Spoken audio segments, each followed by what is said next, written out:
자, 안녕하십니까. 백상현입니다. 네. 오늘은 12월 19일 월요일입니다. 네. 지금 날씨가 갑자기 추워졌죠? 예, 건강 유의하시기 바랍니다. 밖에 다니실 때, 예, 미끄러져서 넘어지지 않게 조심하시고요. 자, 오늘 이 시간에는 청약의 효력 발생, 그 다음에 청약의 취소, 그 다음에 청약의 철회에 대해서 말씀드리도록 하겠습니다. 자, 우선 청약이다라고 얘기하면 이론적으로 정의할 때는 물품을 구매 또는 판매하겠다는 확정적 의사표시다라고 얘기했고요. 그 다음에 실무적으로는 계약서를 작성해서 보내는 행위를 얘기한다 그랬어요.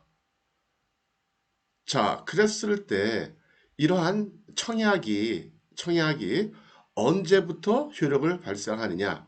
다시 말씀드리면 계약서를 작성해서 상대방한테 보냈을 때 그 계약서의 내용이 언제부터 상대방한테 유효하게 전달이 되는 거냐?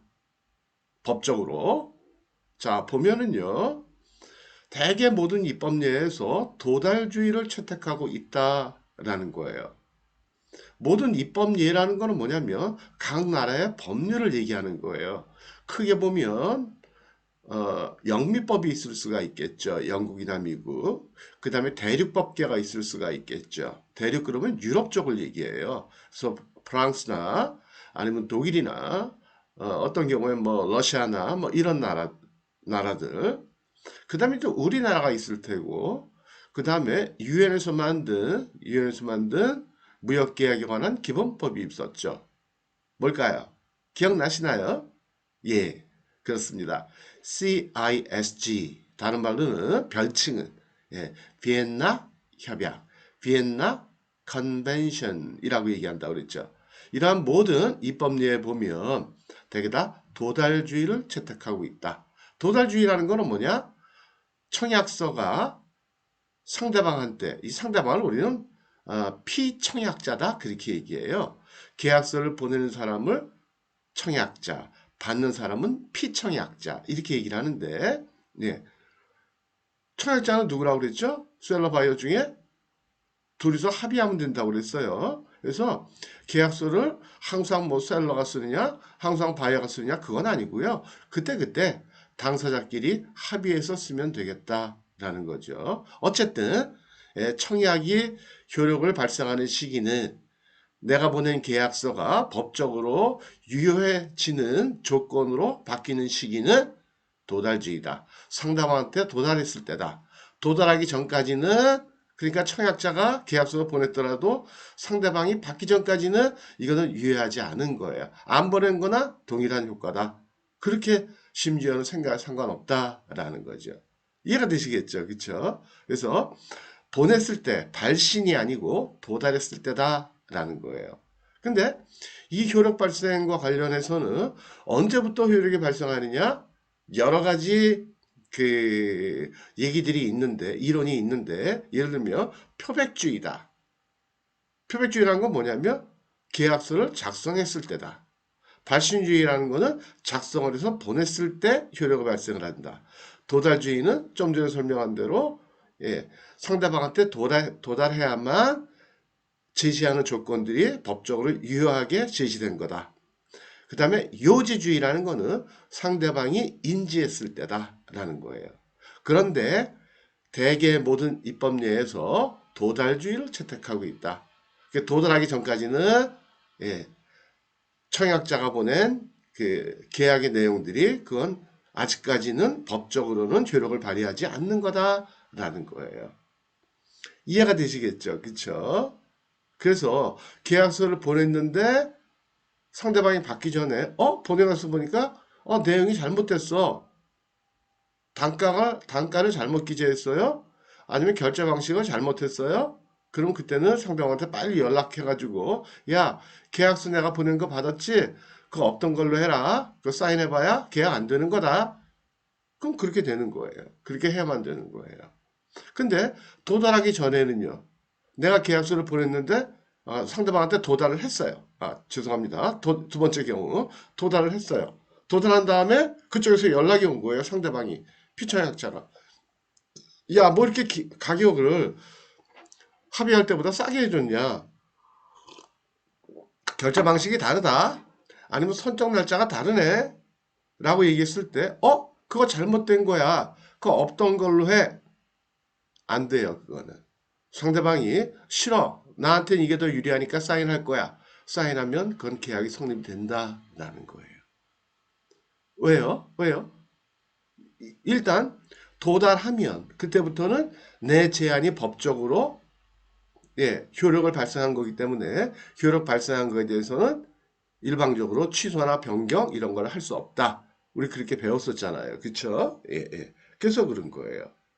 자, 그래서 지금 드린 얘기를 좀 법에 근거해서 말씀드리면 첫 번째, 청약의 취소 요 부분이요. revocation 원칙적으로 불가능하다. 좀 전에 제가 불가능하다고 그랬죠. 그렇죠? 왜요? 일단 도달하고 난 다음에 야, 그 계약 못 받은 걸로 해. 실효시켜. 라고 얘기하는 거. 이게 바로 취소거든요. 근데 도착하고 난 다음에는 안 된다고 그랬잖아요. 일방적으로. 그래서 불가능하다라는 거예요. 근거가 뭐냐? 비엔나 협약에 보면 그렇게 돼 있다. 유엔에서 만든 비엔나 협약. 예.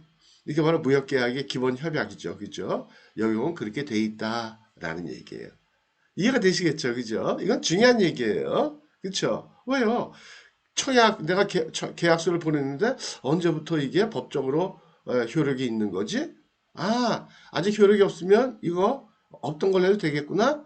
효력을 발휘했으면 안 되는구나? 중요한 얘기잖아요. 그쵸? 잘 기억해 두셔야 돼요. 근데 어려운 얘기는 아니에요. 어떻게 보면 상식적인 얘기지. 그쵸? 그죠? 예, 예. 약속해놓고 난 다음에 상대방이 그 약속을 알아들었어요. 알아들은 다음에 야, 그거 없던 걸로 하자. 에이, 그 사람 사이에서 그 사람 신용 없어져요. 그쵸? 예. 근데 내가, 약속을 하자라고 얘기했는데 상대방이 아직 결정을 못하고 있고 그랬을 때, 에이, 그래, 그럼 없던 걸로 해. 그거는 뭐 그렇게 없어지는 거잖아요. 그거와 뭐 유사한 얘기, 똑같은 건 아니지만, 예. 이해가 되시죠? 그래서 어쨌든 청약의 취소는 안 된다라는 거예요. 근데 그 밑에 보시면 여기 써놨는데 다만 이렇게 써놨잖아요.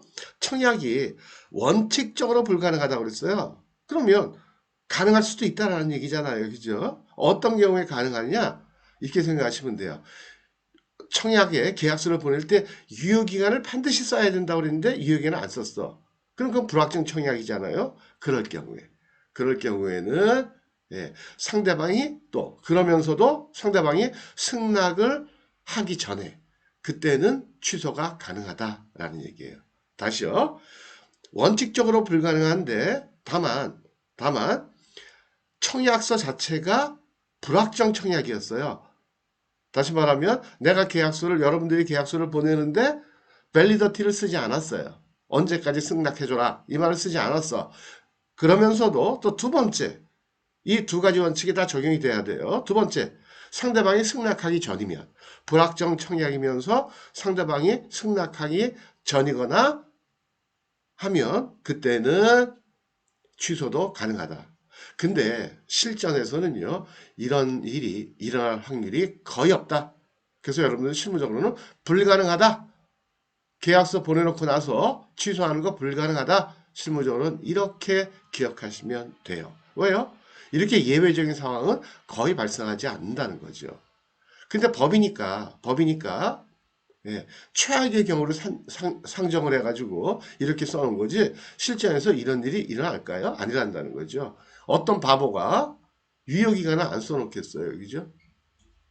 그러니까 유효기간 안 써놓은 바보예요. 그런 건가요? 이해가 되시죠? 예, 이해가 되셨겠죠? 자, 그 다음에 청약의 철회. 철회라는 건 뭐냐면 법적으로 효력이 발휘하기 전에 야, 없던 걸로 하자.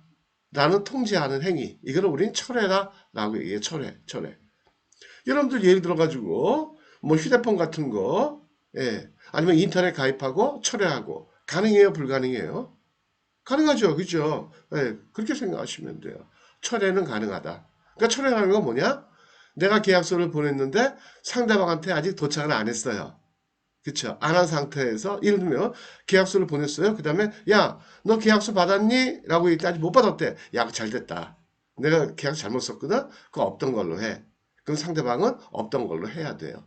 상대방이 싫어. 나 동의 못해. 이렇게 못한다는 거예요, 법적으로. 그래서 철회할 수 있는 권리가 셀러한테 있다. 취소할 수 있는 권리는 셀러한테 없다. 없다.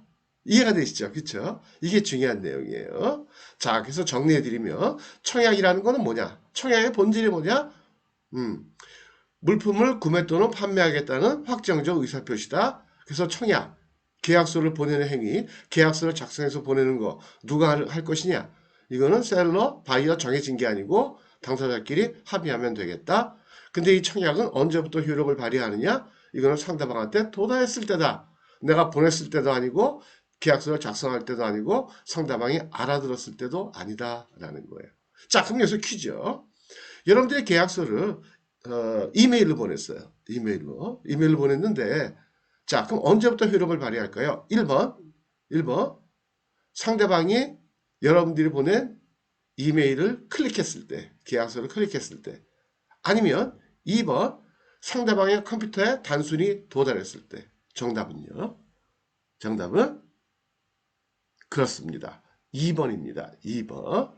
1번이다 말씀하시면 그건 요지주의를 얘기하는 거예요. 청약의 효력 발생은 요지주의다. 상대방이 계약서 내용을 알았을 때다. 요지주의 알았을 때. 아니에요. 도달했을 때예요. 이해가 되시죠? 예, 예, 예. 그 다음에 청약의 취소는 원칙적으로 불가능하다. 다만 예외적으로 법에는 불확정 청약이면서 상대방이 승낙하기 전까지는 취소를 할 수도 있다. 근데 실무적으로는 그런 일은 거의 일어나지 않는다.